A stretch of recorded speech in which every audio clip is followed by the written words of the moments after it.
There was a call that came into the Watertown Police. 3 Boston police officers, along with state troopers and FBI agents, responded to Franklin Street. A man had gone out of his house after being inside the house all day, abiding by our request to stay inside. He walked outside and he saw blood on a boat in the backyard. He then opened a tarp on the top of the boat, and he looked in and saw a man covered with blood.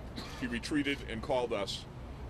We set up a perimeter around that boat, and over the course of the next hour or so, we exchanged gunfire with the suspect who was inside the boat, and ultimately the hostage rescue team of the FBI made an entry into the boat and removed the suspect who was still alive in the boat. Can you talk about the imperative of taking him alive?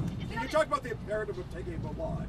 Now, how much... we always want to take all of the suspects alive. I understand that, sir. But can you talk about it in the context of this particular individual? Can you talk about accountability? Can you talk about why you want to take?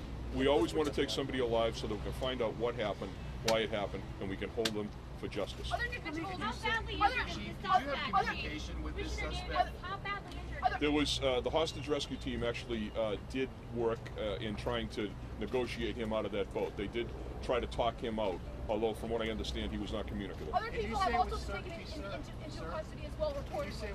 Have they aided and abetted via suspect?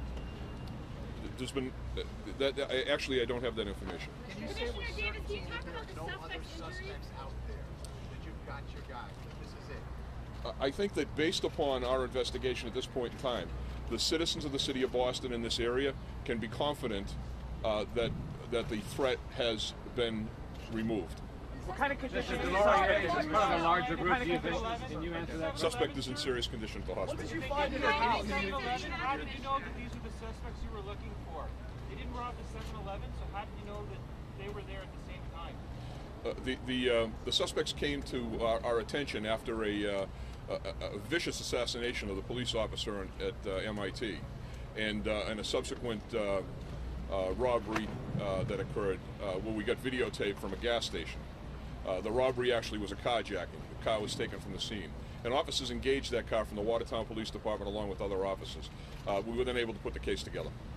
Can you tell us about his action in New Bedford? Was he shot when you were apprehending him at the boat? Was he shot by a police officer? The man who found him at the boat said that he was covered with blood. We assume that those injuries occurred the evening before. There was an exchange of gunfire at the boat. I don't know if he was struck. Do you think